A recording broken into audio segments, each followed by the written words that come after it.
It was unnervingly quiet. No sounds from cars, no nearby people talking, not even general sounds the world seems to make on its own. The only sounds were from Jesse talking and our footsteps that felt eerily out of place in the silence. All of a sudden, I got a chill that ran up my spine, and I felt cold and hot all at the same time. The hairs on the back of my neck stood up, and I felt something watching me. I felt instantly petrified, and as I turned to see who our stalker was, I didn't see a person.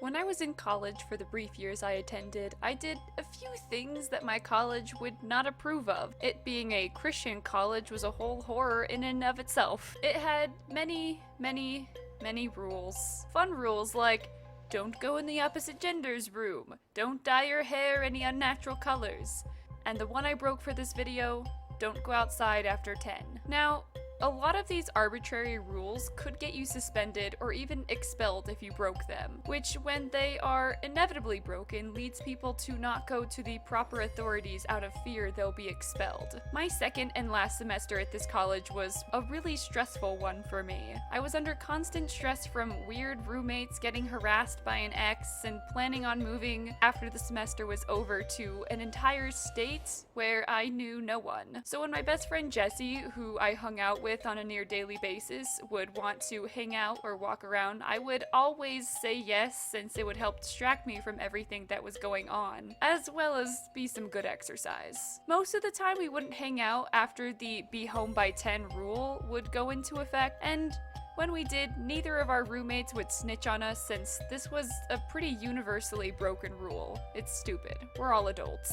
Jesse and I would usually wander around the small town that our college was in. Neither of us had a car, so it was pretty fun just walking, unless one of our friends or my older brother wanted to hang out with us. Then we would tag along with them in their cars. Our go-to spots would normally be any of the various soda shops or gas stations around town. There was a pretty nice park we would go to too, or sometimes if neither of us had any money and we were really bored, we would walk in any given direction and I would be pulled by Jesse while riding my longboard. The only close fast food to us was either a Subway or anything that was located on campus, and the only 24-hour fast food places were on either side of town about 1.5 miles away. One night, Jesse and I were really bored and wanted to have one of our regular crap talking sessions. We all know the best crap talking happens in a car or when you're going for a walk. It was already about midnight, but neither of us were tired, so we decided that we would make the trek to one of our local 24-hour McDonald's. It wouldn't take us too long since we both enjoyed ranting about whatever was bothering us at the time. It wasn't too busy out that night, but then again, the small town we lived in never really was too busy. It was a really nice night out, not too hot, and just breezy enough to be enjoyable even if we were out alone. The crickets were chirping, and the stream we walked over was full of crawfish. I had never seen one before, so I was a bit entranced by them. Come to think of it, I don't think I've seen any since that night. We made it to the McDonald's around midnight. We were both pretty broke at the time, so we didn't bother ordering full meals or anything, just a drink, maybe a small french fry, or a 4-piece nugget between the two of us. We sat and talked in the somewhat busy McDonald's for about an hour before we both started to get tired. Jesse had thrown his back out a few weeks prior to us walking to McDonald's, and he wasn't feeling the best. So off we started home, leaving through the back door and taking one of the neighborhood walkways back. Even though they were sparsely lit,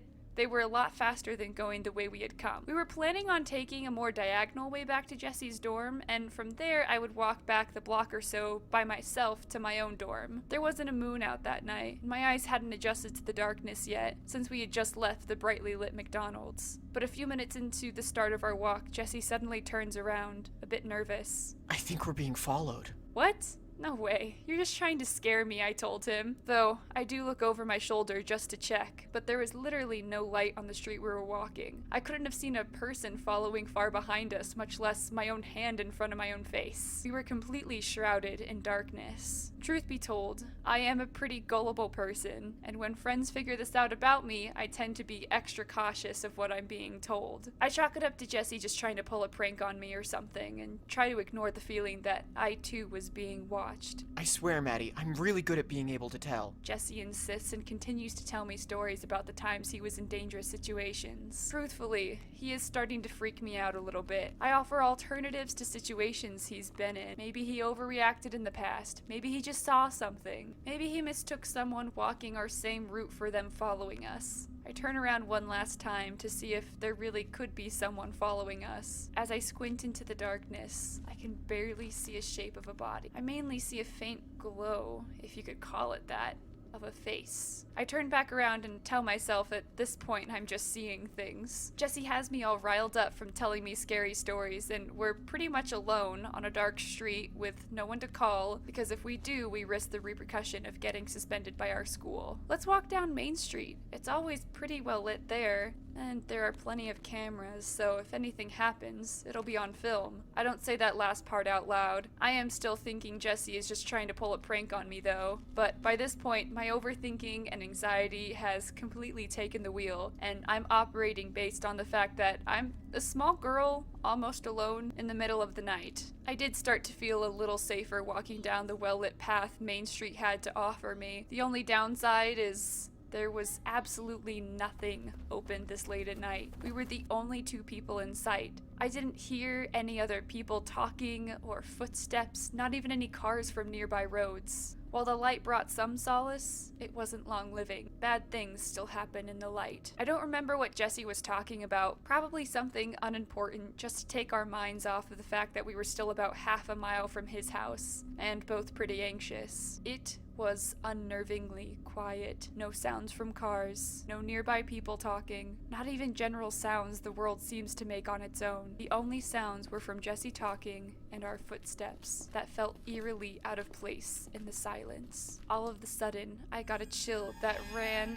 up my spine, and I felt cold and hot all at the same time. The hairs on the back of my neck stood up, and I felt something watching me. I felt instantly petrified, and as I turned to see who our stalker was, I didn't see a person. Turning slowly, I saw it. The thing that had been following us for some time now. While it might have been well past midnight and pitch dark outside, the lights from the street lamps and buildings and businesses more than illuminated the space around us. But the thing was dark.